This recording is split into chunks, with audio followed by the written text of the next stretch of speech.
Hello, welcome to Module 2 Lesson 2 of our CASP Plus course. On this lesson, we're going to focus on security operations covering indicators of compromise such as logs, notification severity and priorities, and what's going to be the responses needed.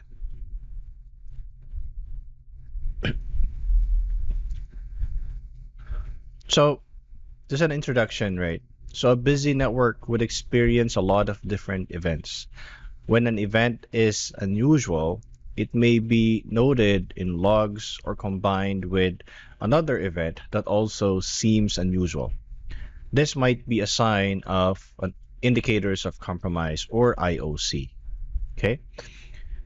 Another illustration of an IOC is a series of failed attempts to connect via SSH to a core network appliance, followed by a successful authentication attempt from an odd or gray listed IP address, right, or block listed IP address. The Security Operations Center must be able to recognize the threats or attacks. So here we require inputs in the form of logs and recorded network traffic in order to identify IOCs.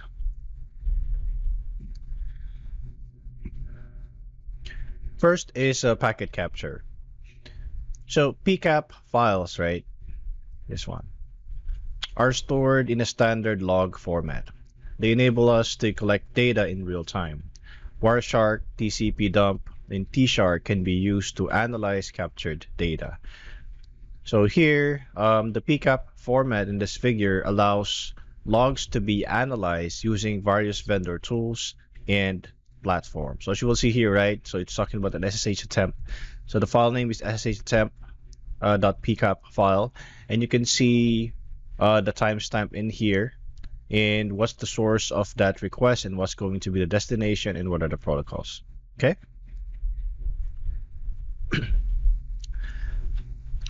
Now let's talk about logs. Okay, so many different appliances and services will keep track of activity, and this could range from desktop applications and services to server-based services.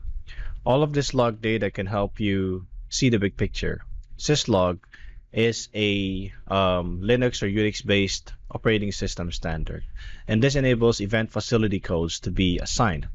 Network logs, vulnerability logs, operating logs, access logs, and NetFlow logs, right, are all examples of logs. Let's go over each of this log type briefly. First is the network logs.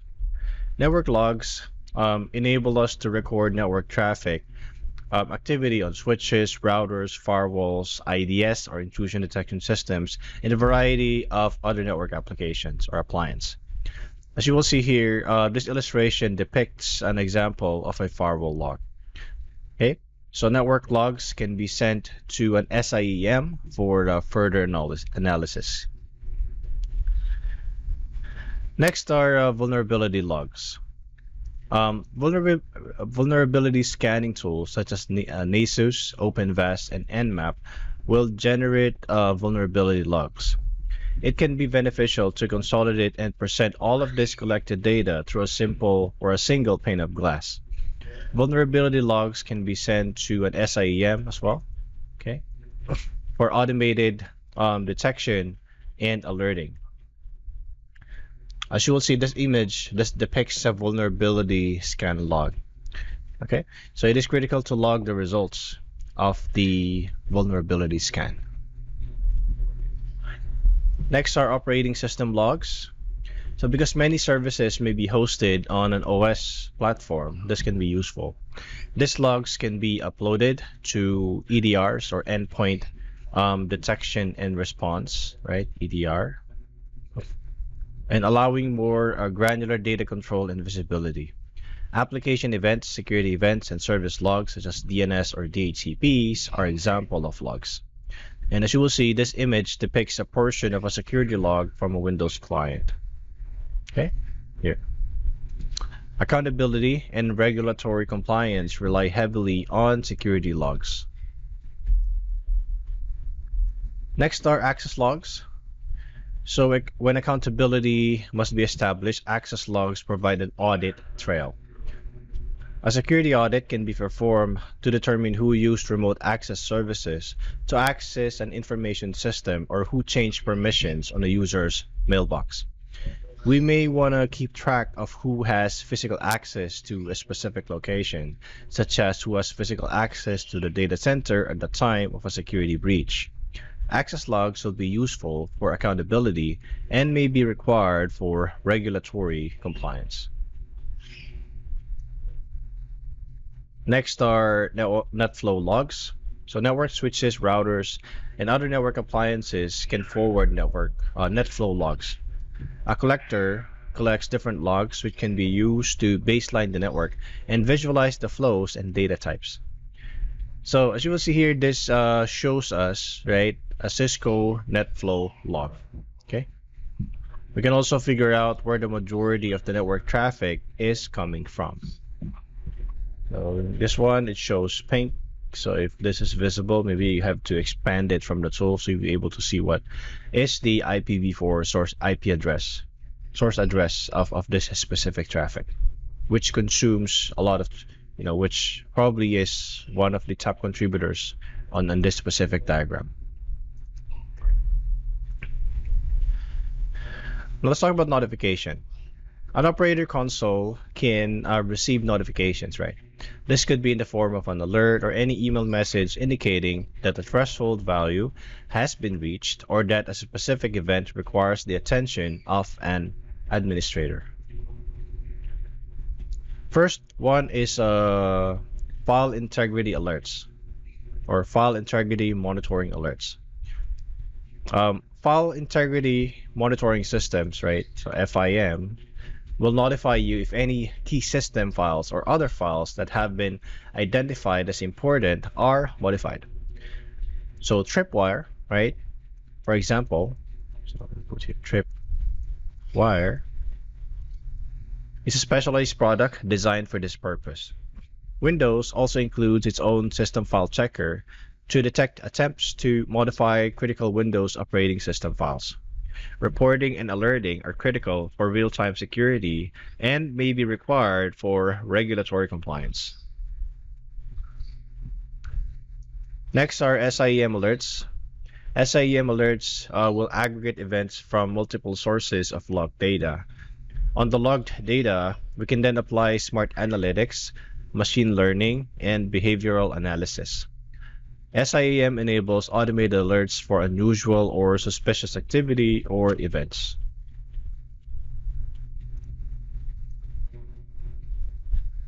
All right, next are DLP alerts, data loss prevention, right? If you would remember. So DLP systems prevent the exfiltration of sensitive data, IP or intellectual property, and sensitive customer records such as PII, or personally identifiable information, or NPHI, like protected health information.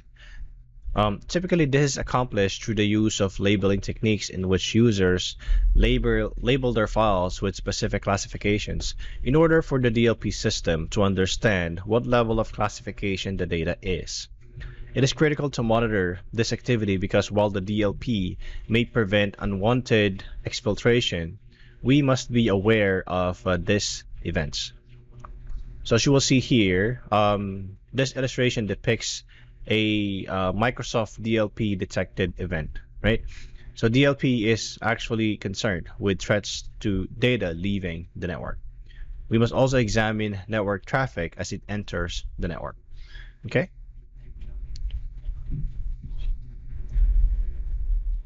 The fourth one is IDS and IPS alerts. So IDS and IPSs take either a passive or active approach. IDSs detect threats but take no action, right? IPSs detect and prevent threats from occurring. So here we need to monitor this activity and we must be notified when there are a large number of events or events of high importance. Even if the tool is doing its job, we must remain aware of this activity. Threats or malicious events should be reported via monitoring alerts or automated emails. Next are antivirus alerts, right? So here, antivirus alerts or software is in place to keep malicious code and programs from spreading. This activity should be recorded and monitored even if antivirus is successful. It's best if this is done from a single dashboard.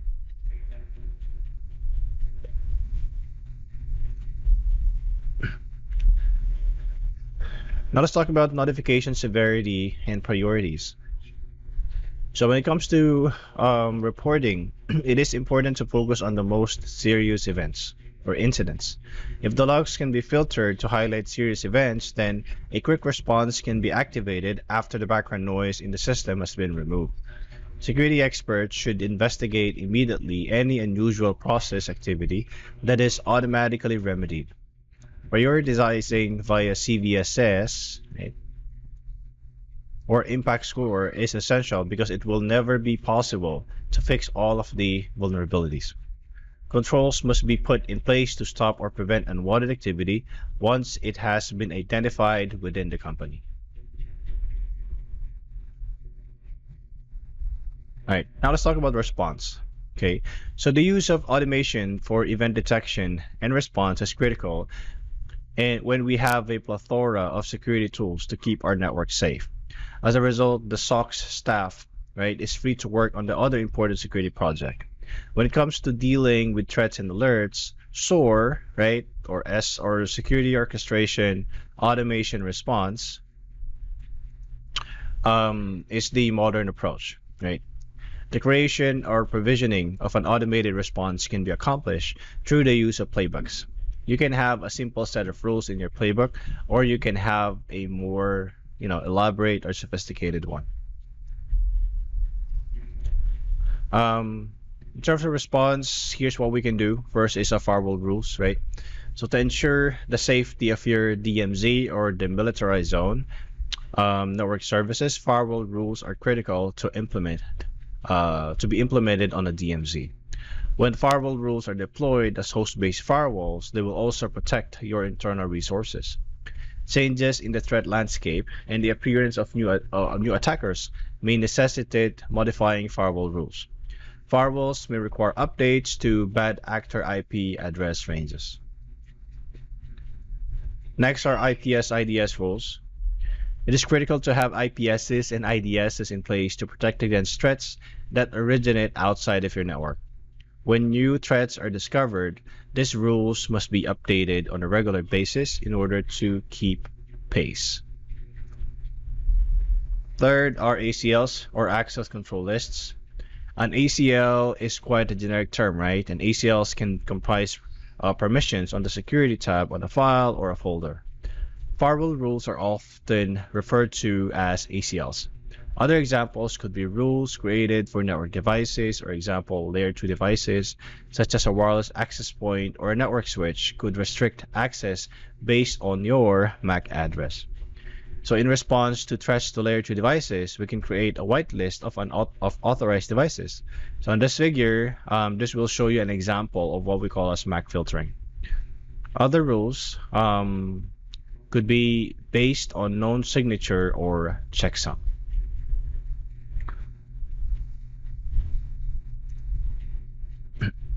Next are signature rules. So signature rules are typically configured based on what is known, such as definition file, which can be updated as new threats are discovered and evolve.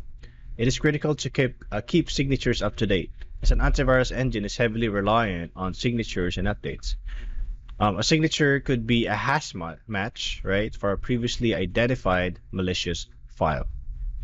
The European Institute of Computer Antivirus Research, or ACAR, right? ACAR, it's actually this one. So an ACAR test file, for example, was created to allow security personnel to determine whether antivirus software is operational. It employs the well-known string of characters depicted right in this figure. Also, this would be the signature for this specific string. Okay. Now our behavior rules. So when we store so much important data in the modern enterprise, behavior rules are critical. We require systems that detect anomalies through behavioral analysis. The system would create rule sets for normal activity using AI and machine learning. However, if an anomaly occurs, such as a user starting to transfer a large amount of data to a cloud-based data repository, or a user starting to delete an unusual number of files in a short period of time, the system will generate alerts and notify an administrator. So typically, this is accomplished by modeling normal user behavior and then comparing the abnormal behavior to what is normal. Okay?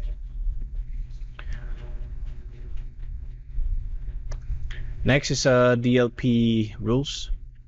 So DLP rules must be kept up to date at all times. Regulatory compliance requirements may shift, necessitating tighter controls. The search strings used to detect PII, PHI, IP, and financial information may need to be modified, and new rule sets may need to be added to your DLP solution.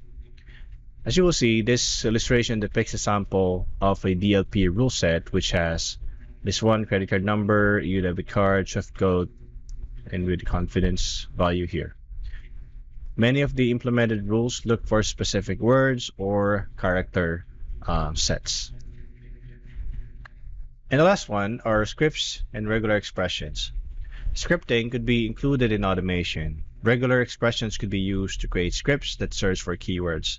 This may provide security by scanning captured log data or searching incoming web server requests.